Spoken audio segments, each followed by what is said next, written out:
que nous devenions par le Saint-Esprit le Fils de Dieu, les filles de Dieu, les frères de Jésus-Christ.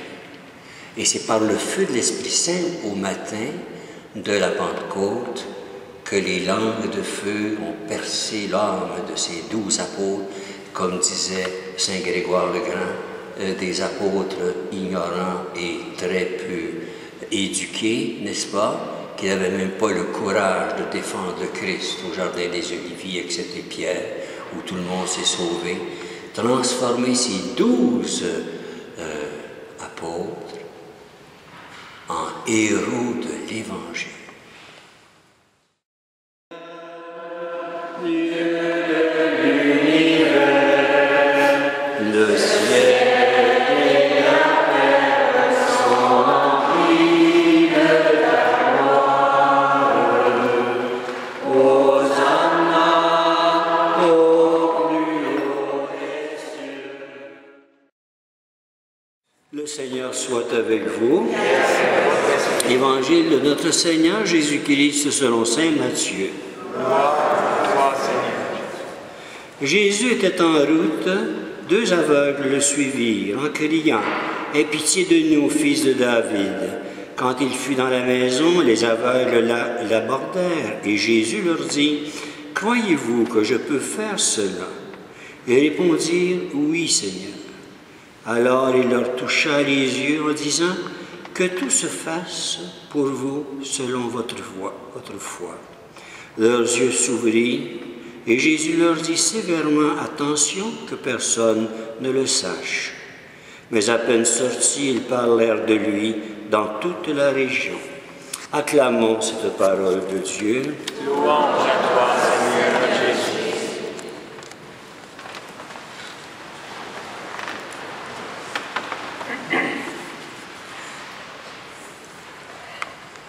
Considérons que c'est un grand honneur pour nous de faire partie de cette suite qui est à Marie.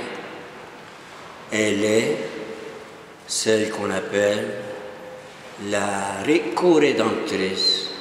Et le Seigneur, pour nous racheter, il s'est transformé en feu ardent. Il est venu jusque dans notre âme, il nous a percé en faisant tomber tout ce qu'il y avait de carapace animale, bestiale, humaine. Il a fait ressortir ce qui était le plus semblable à Dieu, parce qu'il nous avait fait comme lui. Et depuis la faute, il fallait maintenant que Dieu, par le Saint-Esprit, vienne nous configurer au Christ, c'est-à-dire que nous devenions par le Saint-Esprit le Fils de Dieu, les filles de Dieu, les frères de Jésus-Christ. Et c'est par le feu de l'Esprit Saint au matin de la Pentecôte que les langues de feu ont percé l'âme de ces 12 apôtres, comme disait Saint Grégoire le Grand, des apôtres ignorants et très peu éduqués, n'est-ce pas, qui n'avaient même pas le courage de défendre le Christ au Jardin des Oliviers, excepté Pierre, où tout le monde s'est sauvé, transformer ces 12 apôtres en héros de l'Évangile. Et c'est là qu'on voit la divinité de l'Église. Elle est divine, l'Église, non pas par les apôtres qui étaient avant la Pentecôte, mais par les apôtres qui ont été apôtres après la Pentecôte. C'est alors que nous avons vu la transformation, le feu de l'Esprit Saint les transformer. Et c'est ainsi pour le chrétien.